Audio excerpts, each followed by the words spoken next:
Paloca e eu estou aqui, dia 27 de janeiro de 2025, a celebrar o Dia Internacional em Memória das Vítimas do Holocausto.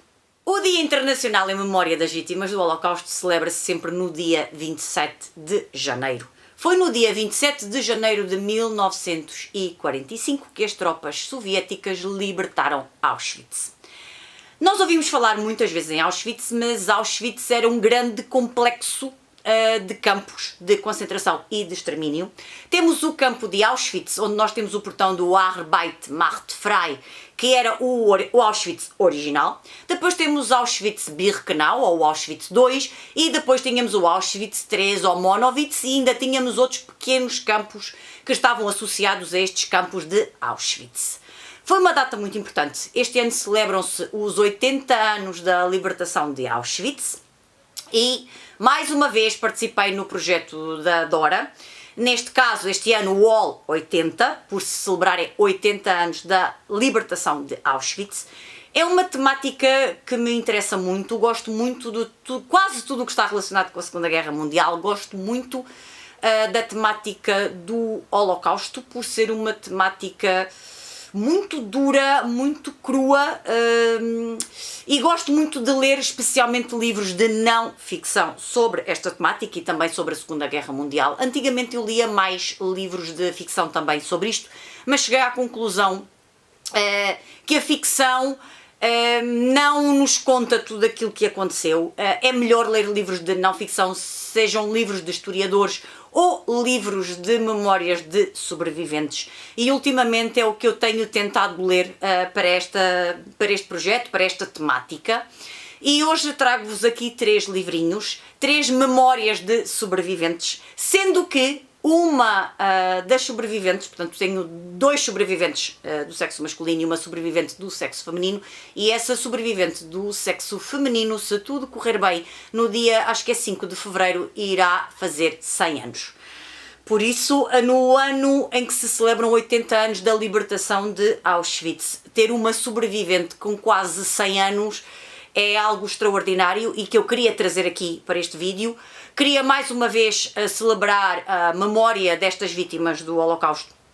E quando eu digo celebrar, não é fazer uma festa e estar aqui com confetis e com balõezinhos, não, mas é recordá-los, é fazer com que estas memórias não sejam esquecidas, com que esta temática não seja esquecida e também fazer um bocado com que esta temática não seja usada para o cabeleireiro de Auschwitz, o costureiro de Auschwitz e tudo e mais alguma coisa que há por aí em termos de livros de ficção. Sou muito crítica em relação a esse tipo de literatura.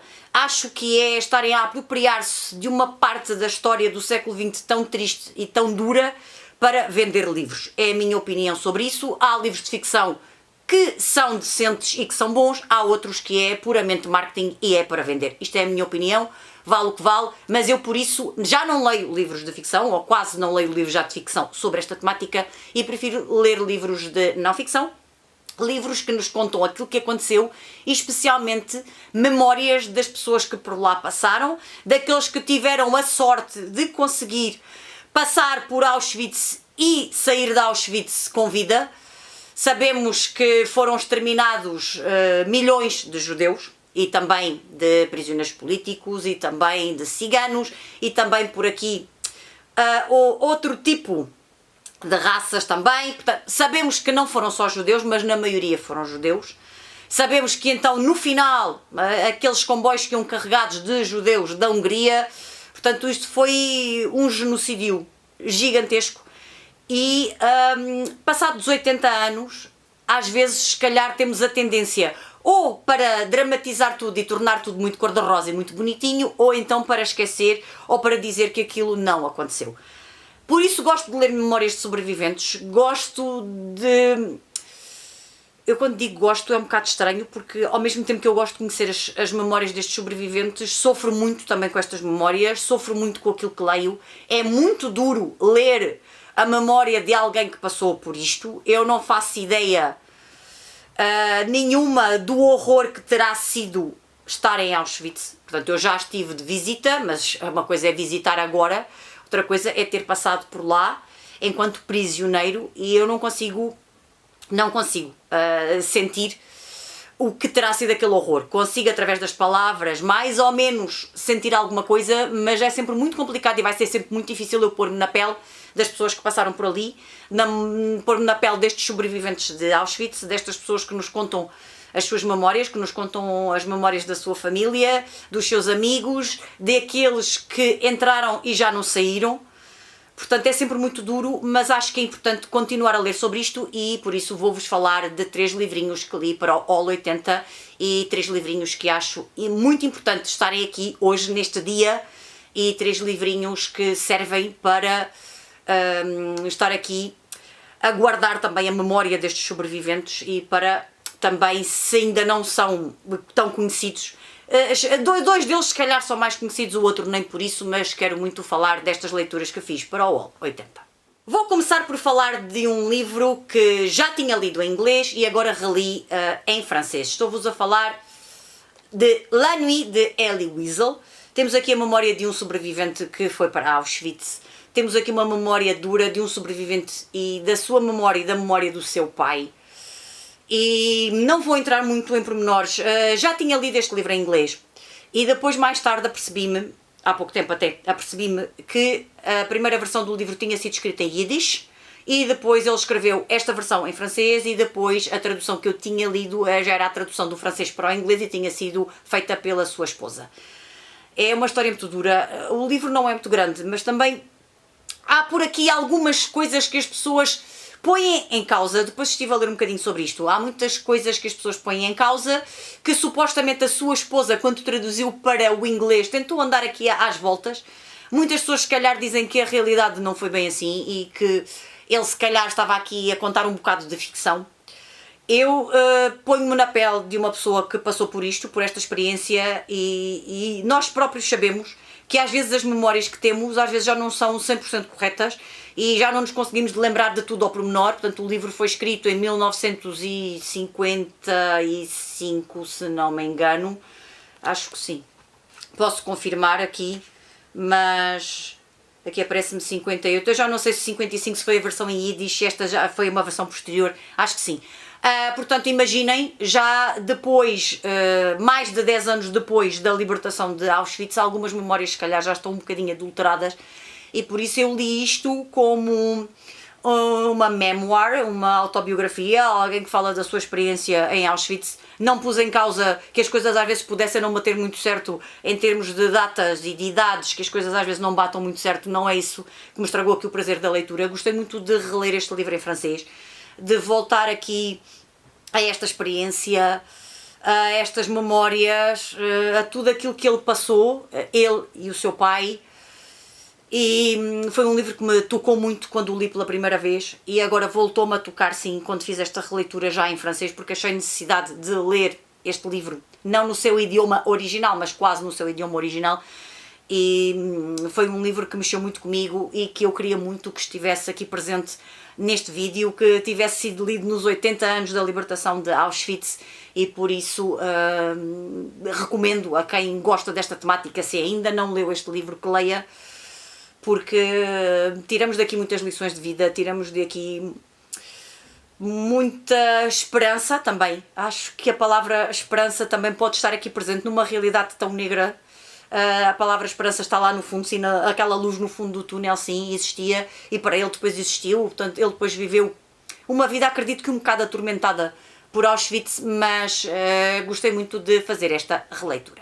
Outro livrinho que reli, já tinha lido a versão em português, a tradução para português, e agora quis muito ler a sua versão original. Estou-vos a falar de Se Questo é un uomo de Primo Levi. Agora ia dar aqui um Primo Levi, assim um bocado à espanholada, mas de Primo Levi. Quando li o livro em português, o livro tocou-me muito. Estamos a falar de um italiano, de um químico, que um dia é levado para Auschwitz. E aquilo que ele nos conta aqui é também muito duro, muito cru, muito negro, se é que alguma coisa em Auschwitz podia ser tudo menos negra, não é? Comprei este livro quando estive no sul de Itália, em Lecce, porque estava mesmo com muita vontade de ler o livro. É verdade que tive aqui uma pequena ajuda, porque tenho a versão em português e em algumas partes sim socorri-me da versão em português.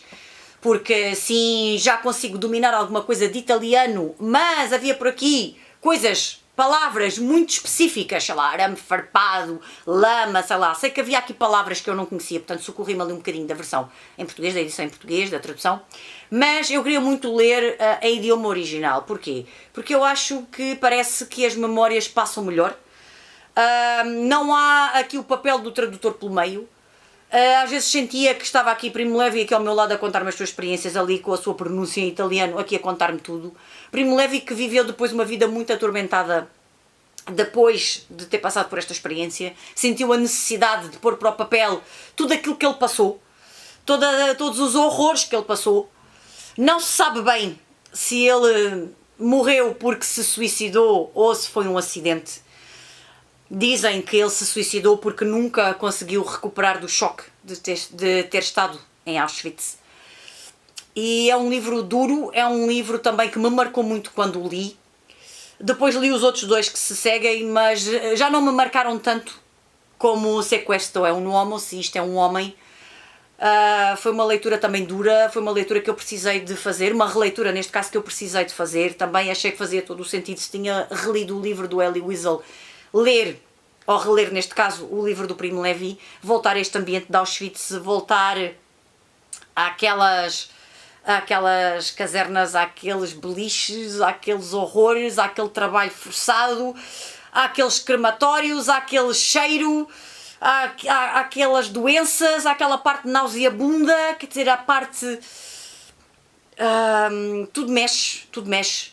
Como vos digo, é difícil pôr-me na pele de alguém que passou por Auschwitz, mas consigo mais ou menos sentir e consigo mais ou menos ficar angustiada quando estou a ler estes livros. Sim, fico angustiada, mas a leitura também nos provoca essas sensações. E o facto de ficar angustiada faz com que seja uma leitura de 5 estrelas, porque mexe comigo, porque faz com que eu entre neste ambiente e sinta mais ou menos aquilo que estas pessoas sentiram. Então, uma leitura que me angustia, que me transtorna, que me deixa triste, que me deixa de lagriminha no olho, é uma leitura que me marca.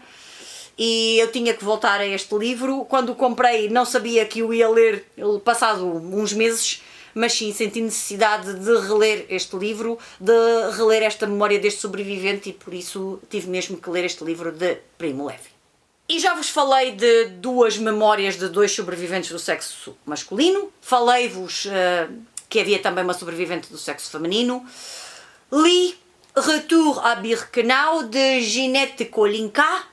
Ginette Kolinka é uma sobrevivente de Auschwitz, é uma sobrevivente que, se tudo correr bem, vai chegar aos 100 anos no mês de fevereiro, que provavelmente, não sei se vai estar nas celebrações da libertação de Auschwitz, agora que se celebra os 80 anos, não sei se está em condições de saúde para assistir, mas acredito que, se ainda estiver lúcida e se estiver em condições, que será algo também muito sentido para esta mulher, que será uma experiência dolorosa, sim. Ela conta-nos no seu livro a experiência que teve em Auschwitz, aquilo que aconteceu. Fala da sua família, de como se separou do pai e do irmão logo no início e de como ela se sente culpada por aquilo que lhes aconteceu.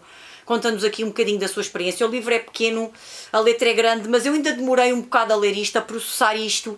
Ela depois sentiu necessidade de ir às escolas, de contar a sua experiência enquanto prisioneira, de falar de tudo aquilo que passou, de todos os problemas que teve. E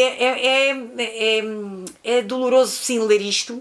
Mas a palavra esperança está aqui, quer dizer, uma pessoa que passou por isto, que sobreviveu a isto e que tem quase 100 anos, quer dizer, é de uma pessoa se emocionar como me estou a emocionar agora.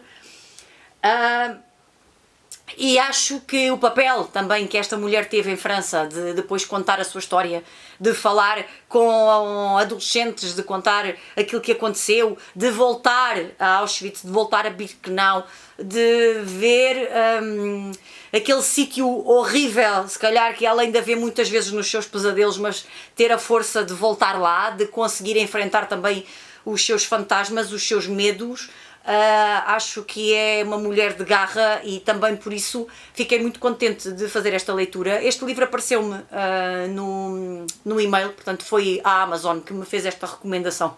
Como é que eles sabem, não é? Estes algoritmos, como é que eles sabem que eu adoro esta temática?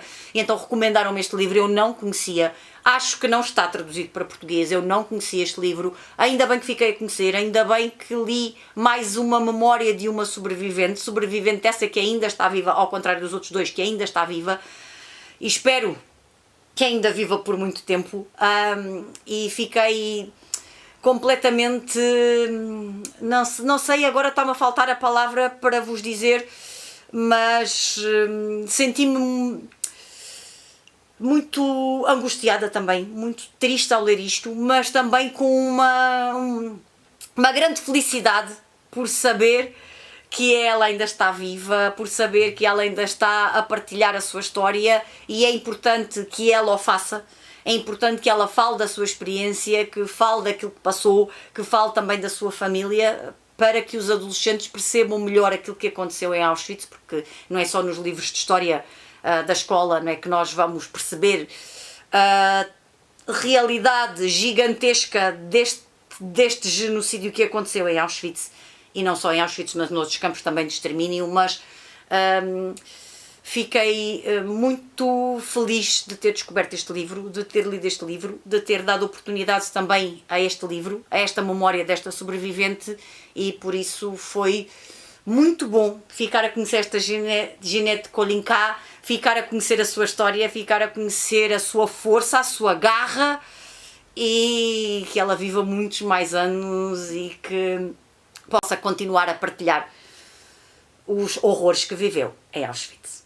E foram estas as leituras de memórias de sobreviventes que eu fiz para o All 80, que eu quis partilhar hoje aqui convosco, que acho que é importante falar-se nisto, é importante que se celebre este dia, é importante que a história não seja esquecida e que não se repita, se é que é possível que a história não se repita, porque com tantas guerras e com tanto as atrocidades que há por aí cometidas, não vou adiantar muito porque a temática é Auschwitz e não é propriamente aquilo que se passa nos dias de hoje, mas era bom que a história não se repetisse, era bom que se aprendesse com a história.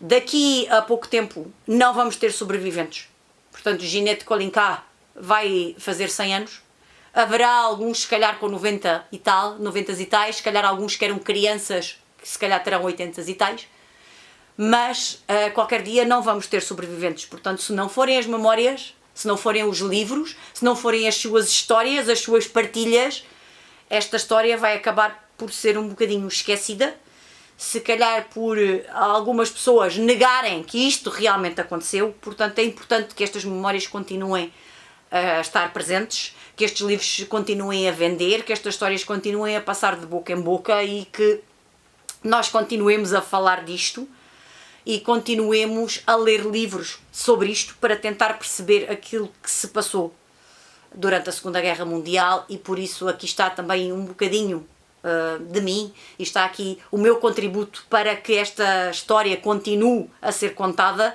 e que estas memórias continuem a ser partilhadas, e por isso sinto-me um bocadinho também parte dessa divulgação e fico feliz por isso. Digam-me nos comentários se já leram algum dos livros, especialmente o do Elie Wiesel ou o do Primo Levi, porque acredito que o da Ginette Kolinka seja assim um bocadinho desconhecido. Digam-me se fizeram muitas leituras para o All 80, se preferem ler ficção, se preferem ler não ficção, digam-me tudo aqui na caixa de comentários. E não havendo mais nada para vos contar hoje, eu vou-me despedir. Um grande beijinho e até ao próximo vídeo. Tchau!